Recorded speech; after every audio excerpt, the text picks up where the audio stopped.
عليه وسلم ليعلمنا من هو العاقل الذي أحسن النظر في الحياة. Nabi SAW mengajarkan kepada kita untuk siapa sih orang yang berakal yang bisa melihat kehidupan ini dengan pandangan yang benar. العاقل من عرف المهمة التي خلق من أجلها فمشى على هذا العمل ليحقق غاية وجوده في هذه الحياة الدنيا.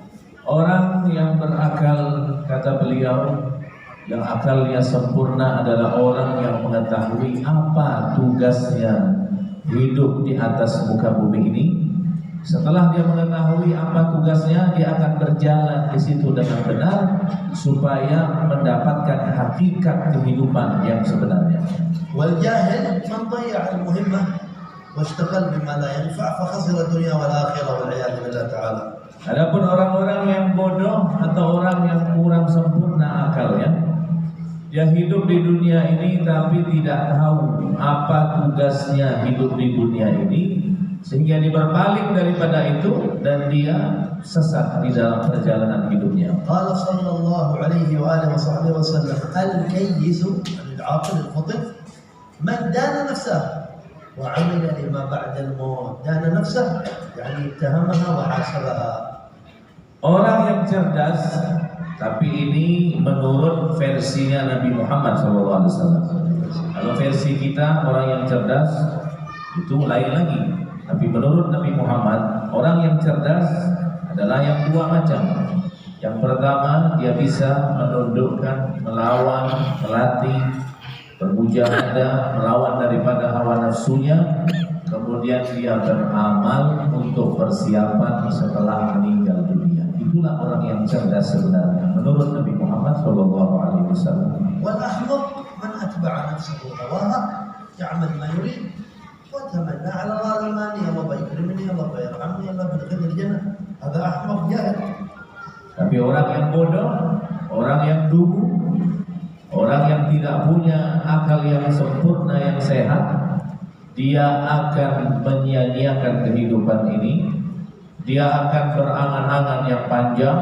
Dia akan mengatakan Allah akan mengampunkanku, insya Allah nanti Allah akan merahmatiku. Hanya berangan-angan saja, tapi tidak pernah beramal beribadah kepada Allah Subhanahu Wa Taala dan selalu mengikuti daripada hawa nafsu. ولهذا يقول سيدنا الحسن البصري وهو من سادة التابعين قال إن أماني المغفرة لعبت بأقوام حتى خرجوا من الدنيا مفاليس ما معهم أعمال موازينهم غالية يوم العرض على الله. لماذا؟ لتمني المغفرة وتمني الرحمة بلا أعمال صالحة يقابلون بها الحق تبارك وتعالى. Kata Imam Hasan Al-Basri yang merupakan pemimpin atau tabi'in yang paling baik pada saat itu, beliau mengatakan bahwasanya angan-angan untuk mendapatkan ampunan dari Allah ini kadang membuat manusia lupa untuk beramal kepada Allah. Orang akan mengatakan, tidak usah beramal saja, Allah Maha Pengampun. Nanti Allah pasti akan mengampunkan kita. Allah Maha baik kepada hambanya. Angan-angan ampunan, mengharapkan ampunan tapi tanpa beramal kepada Allah, ini akan merusak seseorang dan ini akan mempermainkan manusia. Angan-angan seperti ini. ولهذا قال لنا الله سبحانه وتعالى أفحسبتم أنما خلقناكم عبثا وأنكم إلينا لا ترجعون فتعالى الله الملك الحق لا إله إلا هو رب العرش الكريم. ومعنى هذا الاستفهام توبيخ. تظنون أنكم في الحياة الدنيا ما لكم وظيفة خلقتم بلا غاية. تعالى الله عز وجل عن هذا. Nanti di akhirat Allah akan berkata kepada kita semuanya dengan pertanyaan yang pertanyaan itu sebenarnya menghinakan kita. Di dalam Al-Quran Allah mengatakan, apakah kalian mengira, kata Allah, kami ciptakan kalian di muka bumi ini hanya untuk hal-hal yang hal-hal yang tidak penting. Apakah kami ciptakan kalian ini hanya untuk bermain-main saja di muka bumi ini, seakan-akan kalian tidak punya tugas, seakan-akan kalian tidak punya tujuan di dalam kehidupan ini. Dan di akhir ayat itu dikatakan oleh Allah dalam Al-Quran, sebab Allah Subhanahu Wa Taala Maha Tinggi. Allah tidak butuh sebenarnya daripada apa yang kita lakukan, tapi Allah bertanya kepada kita, bagi orang-orang yang di dunia tidak mau beribadah kepada Allah, tidak tahu daripada jalan kehidupannya, Allah akan bertanya nanti di akhirat kepada kita, apakah kalian ini kami ciptakan di dunia hanya untuk melakukan amal-amalan yang tidak benar saja? Apakah kalian mengira kalian hidup di dunia ini untuk bermain-main saja? Ini pertanyaan akan dipertanyakan Allah nanti di akhirat. لهذا فمثل هذه المجالس المباركة واحدة من مهماتها تذكيرنا بالغاية والمصير والجنة والبعد عن النار والتزود من الأعمال الصالحة. Maka dari itu majelis-majelis seperti ini sangat penting sekali untuk kita hadiri, karena di dalam majelis ini ada peringatan kepada kita akan tempat nanti kita akan kembali kepadanya, yaitu alam akhirat. Majelis-majelis seperti ini akan mengingatkan kita tentang surga. Majelis-majelis seperti ini akan mengingatkan kita tentang neraka, tentang alam-alam akhirat nanti di sana. Al-Habib sallallahu alaihi wasallam yaqul, "Idza marartum bi riyadil jannah farta'u." Ya Rasulullah, ma riyadul jannah? Qala hilaqul dzikr. مثل هذا المجلس يذكر الله تعالى فيه بالاجتماع، وفي رواية مجالس العلم. Di dalam sebuah riwayat hadis, Nabi berkata kepada para sahabat-sahabatnya, "Wahai para sahabat-sahabatku, apabila kalian melewati kebun-kebun surga, maka masuklah kalian di dalamnya, nikmati sesuatu yang ada di dalamnya." Maka sahabat bertanya, "Ya Rasulullah, apakah ada kebun surga di dunia sedangkan kita belum masuk surga?" Maka Nabi mengatakan ada, yaitu satu perkumpulan yang di dalamnya berzikir kepada Allah Subhanahu Wa Taala. Dalam satu riwayat lain mengatakan kebun surga yang ada di dunia adalah majalisul ilm, majelis-majelis yang di dalamnya diajarkan ilmu-ilmunya Allah, ilmu-ilmu yang diajarkan Rasulullah. Ini adalah majelis-majelis yang disebutkan Nabi adalah kebun-kebun surganya Allah yang ada di dunia ini. حبيبنا فهمي جزاه الله خير جمع لكم في المجلس بين الذكر والعلم، ان شاء الله ربنا يحفظه ويبارك فيه ويطيل عمره ويبارك في الموجودين والحاضرين في هذه المجالس اجمعين. Beliau mengatakan, Habib Fahmi mengumpulkan antum di majelis ini, dua-duanya kita dapat. Beliau ajak kita berzikir, beliau ajak kita bersolawat, dan juga ada sesi tausiahnya juga, menyampaikan ilmu. Jadi majelis ilmunya dapat, majelis zikirnya dapat. Mudah-mudahan beliau dipanjangkan umur oleh Allah. Allah berkahi beliau dan semua para mursyidin yang vokalis-vokalis yang bersolawat ini, mudah-mudahan semuanya diberikan keberkahan oleh Allah. Syekh Anas Az-Zu'bi كذلك ومن معكم أجمعين الله يبارك في الجميع. Itu juga guru kita Syekh Anas Az-Zu'bi dan semua yang hadir malam hari ini, mudah-mudahan dipanjangkan umur, diberkahi oleh Allah. ما معنى فارتعوا كما قال رياض الجنة؟ فارتعوا ايش يعني ارتعوا؟ هذا مثال ومثال ما تسافر انت في الطريق جنبات استراحات، ايش تعمل فيها؟ ما تقف فقط بل تتزود. اذا السيارة تحتاج الى الوقود تاخذ وقود، اذا انت بك جوع تدخل الى المطعم، اذا تحتاج الى شيء تشتري من الطريق، تتزود لمواصلة السفر الى ان تصل الى الغاية التي ترجوها وتريدها. هذا معنى فارتعوا. Di dalam hadis tadi Nabi mengatakan apabila kalian lewat di kebun surga maka farta'u. Apa makna farta'u? Farta'u itu artinya kalian masuk, kalian stop sebentar di dalamnya, seperti kata beliau diumpamakan orang yang pergi musafir. Nanti berhenti misalkan di rest area. Tidak mungkin hanya berhenti saja, pasti dia akan memperbaharui bekalnya. Mungkin bensinnya habis, bisa isi bensin. Mungkin yang mau ke WC bisa ke WC. Yang mau beli sesuatu bekal bisa beli lagi. Sama kayak majelis kita malam hari ini. Kata Nabi, kalau kalian lewat di kebun surga seperti ini, masuk ke dalam untuk mengambil bekal kita untuk perjalanan kita yang lebih panjang lagi, yaitu perjalanan akhirat. Disinilah kita masuk. Kalau bisa dikatakan ini rest areanya kita ini. Nanti kita berhenti di sini, kita ambil bekal. Setelah pulang dari sini kita lanjutkan lagi perjalanan hidup kita demi untuk bersiap-siap menuju perjalanan yang lebih panjang lagi, yaitu alam akhirat. والناس في مثل هذه المجالس يتفاوتون في نياتهم وعلى أساس النيات تعظم المطالب أو تقل. Kata beliau, yang hadir ini semuanya tidak sama dalam niatnya. Yang hadir ini niatnya masing-masing. Ada yang niatnya kelasnya rendah, ada yang setengah, ada yang full. Dan keberkahan pemberian Allah yang kita dapatkan pada malam hari tergantung niat kita masing-masing. Semakin besar niatnya, semakin banyak niatnya, semakin besar juga yang akan kita dapatkan. بعض الناس يأتي بلا نية كما العادة بس يحضر المجالس. Ada orang yang datang ke majelis seperti ini tak bawa niat sama sekali. Yang penting datangnya. Dapat nasi kotak jadilah kan. Yang penting datang, yang penting bisa lihat habibnya, yang penting bisa lihat siapa yang cuma untuk kepo-kepo saja, fudul, pengen tahu, datang tak punya niat sama sekali. Ada tuh orang seperti itu kata beliau, maka tidak dapat faedah. ومن الناس من يأتي بنية كبيرة وعظيمة. Ada orang yang datang ke majelis ini bawa niat yang besar. فكر معي. Ayo coba kalian berpikir, ayo sama saya kata beliau malam hari ini. تأتي للمجلس لتعظم أمر الصلاة على النبي محمد صلى الله عليه وآله وسلم.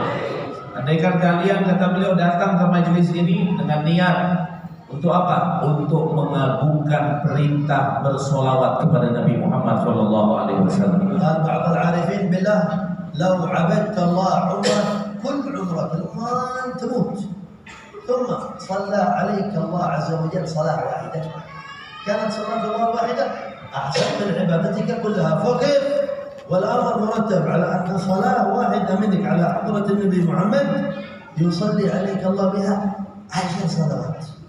واحدة من 10 عمرك كله ما بتساويها إذا قبلك الله سبحانه وتعالى والصلاة على النبي مقبولة بلا شك ولا ريب. Kata beliau, ayo kita renungkan apa yang disampaikan beliau. Andaikan kita semua ini yang hadir beribadah dari sejak lahirlah, katakan kita ibadah terus, tidak ada stop sama sekali sampai mati. Katakan 50 tahun dia mati, 50 tahun dia ibadah terus. Kemudian dengan balasan 1 kali sholawat dari Allah kepada kita pada malam hari ini, 1 sholawat ini lebih tinggi nilainya daripada ibadah kita selama 50 tahun. Itu baru 1 sholawatnya Allah. Bagaimana dengan hadis Nabi yang mengatakan 1 sholawat dibalas 10 kali sholawat? Berapa kali kita sudah sholawat malam hari ini? Kalau 1 sholawat saja mengalahkan daripada ibadah kita selama 50 tahun, dan itu pun belum tentu diterima sama Allah. Mungkin ada riyaknya, mungkin tidak khusyuk, mungkin kurang rukun, kurang syarat, kurang ilmunya. Tapi kalau sholawat, mau bagaimanapun keadaan apapun pasti diterima oleh Allah Subhanahu wa taala. لهذا كان الصالحون يعظمون هذه المجالس. Makanya orang-orang terdahulu, para ulama-ulama, para wali-wali, para orang-orang soleh terdahulu sangat-sangat mengagungkan dan memuliakan daripada majlis-majlis seperti ini. يقول بعض الصالحين إذا أنا مريض أجي إلى مجلس الذكر أو مجلس العلم بنية العافية فتحصل العافية. ليش؟ قال لأنها رياض الجنة. في الجنة كل مطلوب يحصل بمجرد خطور الخاطر. فأنا أجي إلى هذا المكان بنية حصول العافية وأحصل عليها ما أرجع إلا بعافية من قوة الوجهة والمشهد فيما عند الله تعالى. Bahkan di antara mereka itu kalau sakit, kalau kita sakit kemana? Ke rumah sakit.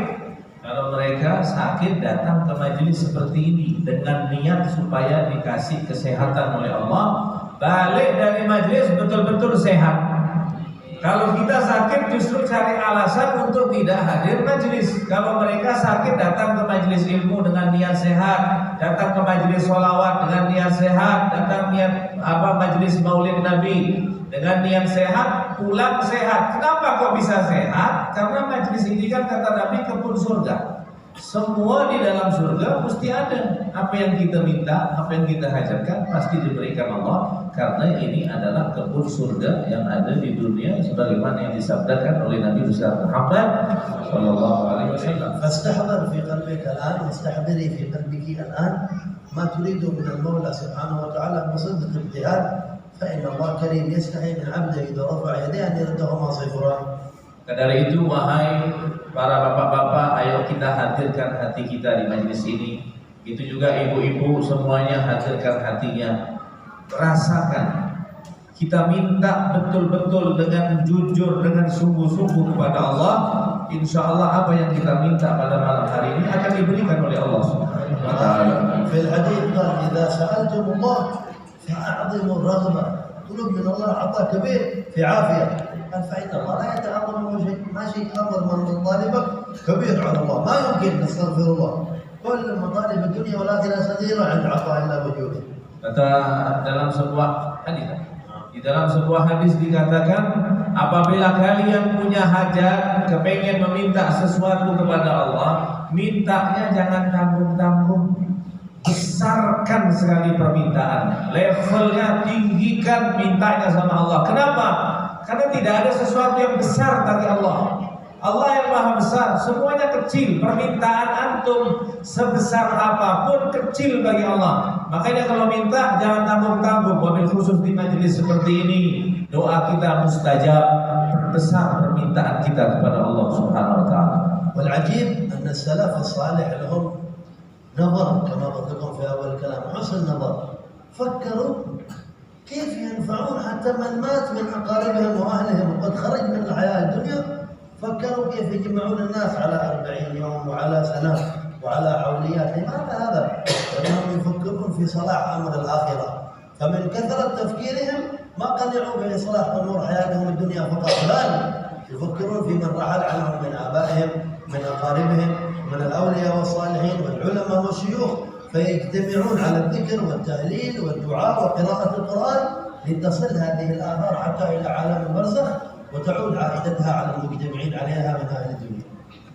Sebagaimana yang beliau katakan di awal tausiah beliau, di antara kenikmatan yang Allah berikan adalah bisa memandang dengan baik di dalam menjalankan kehidupan di dunia ini. Para orang-orang saleh terdahulu di dalam melihat kehidupan dunia ini pandangannya luar biasa. Cara fikirnya itu bagus. Kenapa mereka sampai bikin acara seperti tahlil 7 hari sampai 40 hari, nanti setahun acara haul, mengumpulkan orang seperti ini, baca maulid, baca qasidah, baca zikir, kemudian tausiah dan lain sebagainya. Ini karena bagusnya mereka di dalam melihat, di dalam berpikir. Karena mereka mikir di dalam majelis seperti ini kebaikannya bukan hanya untuk mereka sendiri, tapi apa yang kita baca ini dan kita kirimkan kepada orang-orang yang sudah meninggal daripada orang tua kita akan disampaikan oleh Allah Subhanahu wa Ta'ala. Makanya majelis-majelis ini mereka bikin dari dulu sampai saat ini kita teruskan majelis haul. Ini di kalangan kita Ahlus Sunnah wal Jamaah paham yang namanya acara haul, acara maulid, acara sholawat, karena mereka mikirnya jauh, bukan hanya memikirkan untuk diri sendiri, tapi kepada semua kaum muslimin, orang-orang tuanya, guru-gurunya yang telah meninggal dunia, agar juga mendapatkan daripada pahala yang kita berkumpul pada malam hari ini. بل ووردت الأحاديث والآثار أن أموات المسلمين تعرض عليهم أعمال أقاربهم من أهل الدنيا، فإذا وجدوا خيرا فرحوا واستبشروا، وإن وجدوا والعياذ بالله شرا ومعاصي يتأثرون ويحزنون ويقولون اللهم لا تمتهم حتى تتوب عليهم. فيكون لأهل البرازخ أثر في الاطلاع على أعمال أقاربهم وذويهم من أهل الدنيا. فكيف إذا نقلت إليهم هذه الأخبار وفوقها هدايا الذكر والتهليل والقرآن والدعاء، بركة إلى بركة ونور إلى نور. Di dalam sebuah riwayat hadis dikatakan bahwa orang-orang yang sudah mati di kalangan kita, orang tua kita, guru-guru kita, kerabat kita, mereka itu mendapatkan daripada setoran amal-amal ibadah kita di dunia ini. Contohlah ada orang tua yang sudah meninggal, anaknya Setiap anaknya itu melakukan kebaikan, maka pahalanya itu dikirimkan, disetorkan kepada orang tuanya yang sudah meninggal, sehingga orang tuanya melihat, oh masya Allah, anakku beramal soleh, maka senang orang tua yang ada di dalam kubur. Tapi kebalikannya, di saat anak cucunya bermaksiat kepada Allah, maka dosa-dosanya itu pun disetorkan kepada orang-orang tuanya yang sudah di alam barzah, sehingga mereka menangis, mereka sedih dengan perbuatan maksiat yang dilakukan oleh anak cucunya, sehingga orang-orang tuanya berdoa di dalam alam barzah mengatakan, ya Allah, jangan kau matikan mereka, anak-anak keturunanku, sampai Engkau ya Allah menerima taubat-taubat daripada mereka-mereka. Jadi majelis seperti ini, pahala-pahala ini akan tersetorkan kepada orang-orang tua kita yang hadir pada malam hari ini. Begitu bahagianya, begitu senangnya mereka malam hari ini mendapatkan kiriman-kiriman pahala daripada majelis. Dan majelis ini sudah komplit kata beliau. Ada zikirnya, ada tahlilnya nanti, ada ilmunya, ada sholawatnya, ada maulidnya. Maka mereka akan berbunga-bunga di alam barzakh sana mendapatkan kiriman pahala daripada majelis kita pada malam hari ini. Allahumma balligh arwah aqaribina wa ahlina fi barazikhihim min akhbarina ma yasurruhum wa la tuballighhum min akhbarina ma yasurruhum. Beliau berdoa, ya Allah, mudah-mudahan Allah sampaikan semua amal-amal yang baik saja kepada orang-orang tua kita yang ada di alam barzakh sana. واجعل أعمارنا مصروفة فيما يرضيك عنا بحسن النظر إلى ما يقرب إليك. Mudah-mudahan Allah jadikan daripada sisa-sisa umur kita ini di dalam ketaatan dan di dalam memikirkan, melihat kehidupan ini dengan baik. من الفوائد العجيبة التي تحب أن أقولها لكم. Ada faedah-faedah yang penting, yang menarik kata beliau yang akan aku sampaikan kepada kalian. هل يحب أحد منكم أن يكون مستجاب الدعاء؟ Kalian mau tidak semuanya menjadi orang yang doanya cepat mustajab? ويريد حسنات كثيرة في كل يوم. Pengen tidak dapat pahala kebaikan tiap hari banyak?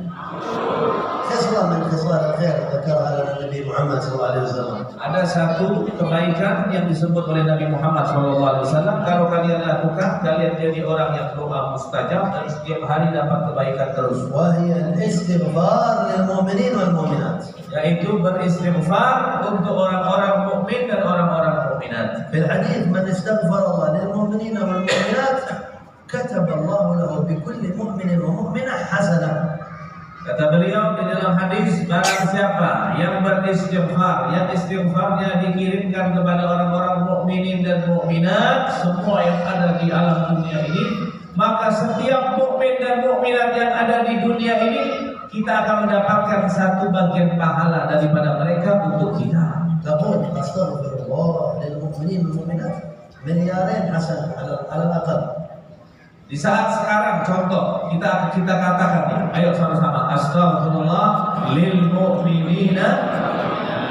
Ini sekarang kita sudah dapat 2 miliar pahala minimal.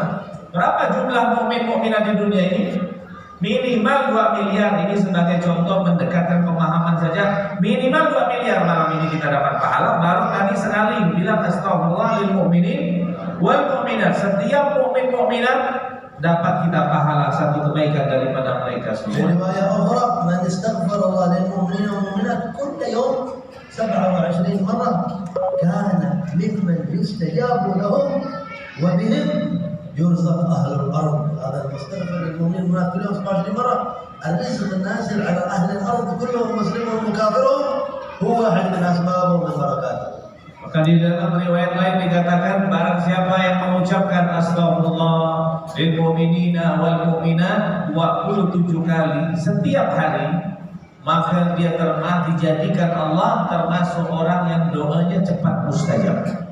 Dan dengan barokah antum istighfar lil mu'minin mu'minat 27 kali itu akan menyebabkan turunnya rezeki yang banyak kepada penduduk dunia ini. Dan turunnya rezeki itu diantara sebabnya adalah kalian yang membaca kalimat astagfirullah lil mu'minin wal mu'minat 27 kali setiap hari. ويحافظ عليها الإنسان نعمة، لأنه السلف يجيبونها قبل الفجر، بعد أذان الفجر قبل الإقامة، وبعد أذان العصر وقبل الإقامة، حتى الناس يتذكر يجيبونها في المساجد بالجمع فيدخلون في هذه البركة العظيمة. فجر وعصر. Kemudian kata beliau, mudah-mudahan kita bisa mengamalkan ini insyaallah. Menjaga orang-orang para salafun salihun, orang-orang terdahulu kata beliau, menjaga kalimat astagfirullah lil mu'minin wal mu'minat ini 27 kali setiap hari, kemudian mereka baca sebelum subuh dan sebelum asar. أسأل الله تعالى أن يكرمنا وإياكم أجمعين في هذه الساعات. Dan mohon kepada Allah, mudah-mudahan Allah memuliakan kita semua pada waktu ini. كل حاضر في المجلس يعطيه الله ما طلب من خير الدنيا والبرزخ والآخرة في عافية. Semua yang hadir pada malam hari ini di majelis ini Allah berikan semua pemberian dunia dan akhirat. يرحم الله موتانا خاصة والمصاحب الحول وموتى المسلمين أجمعين. Mudah-mudahan Allah merahmati semua daripada orang-orang tua kita yang sudah meninggal dunia secara umum dan secara khusus daripada yang membuat acara ini insyaallah. اللهم بارك في أرزاقنا وأرزاق الحاضرين أجمعين. Mudah-mudahan Allah berkahi rezeki kita dan rezeki kaum muslimin semuanya. لا تدع منا مذنب إلا وتتوب عليه. Jangan kau biarkan kami yang berdosa malam hari ini melainkan kau ampunkan ya Allah. ولا طالب بحاجة إلا أعطيته مطلبه. Tidaklah yang hadir ke sini bawa hajat melainkan pulang dari sini hajat yang dikabulkan Allah. حاجات الدنيا بالميسرة وحاجات الآخرة بالمغفرة. Hajat dunia dengan dipermudah oleh Allah dan hajat akhirat dengan ampunan dari Allah. يا رب ارزقنا ومن حضر في هذا المجلس صفاء القلوب في عافية. Ya Allah, mudah-mudahan semua yang hadir malam hari ini Allah beri kita rezeki hati yang bersih. أدم على إندونيسيا الأمان والحفظ والقرب من الصالحين. Berikan ketenangan, keamanan di negeri kita Indonesia ini. وارفع محل المستضعفين في شيانجور وفي كل مكان من أماكن البلد. Mudah-mudahan Allah angkat bala musibah saudara-saudara kita yang di Cianjur, Jawa Barat dan semua tempat yang ada di kaum muslimin di Indonesia ini. كل قلب غافل من قلوب المؤمنين انظر إليه حتى يقبل عليك فلا يعاقب بالغفلة عنه. Setiap hati yang lalai kepada Allah daripada kaum muslimin, ya Allah berikan dia hidayah sehingga mereka akan ingat kepada Allah.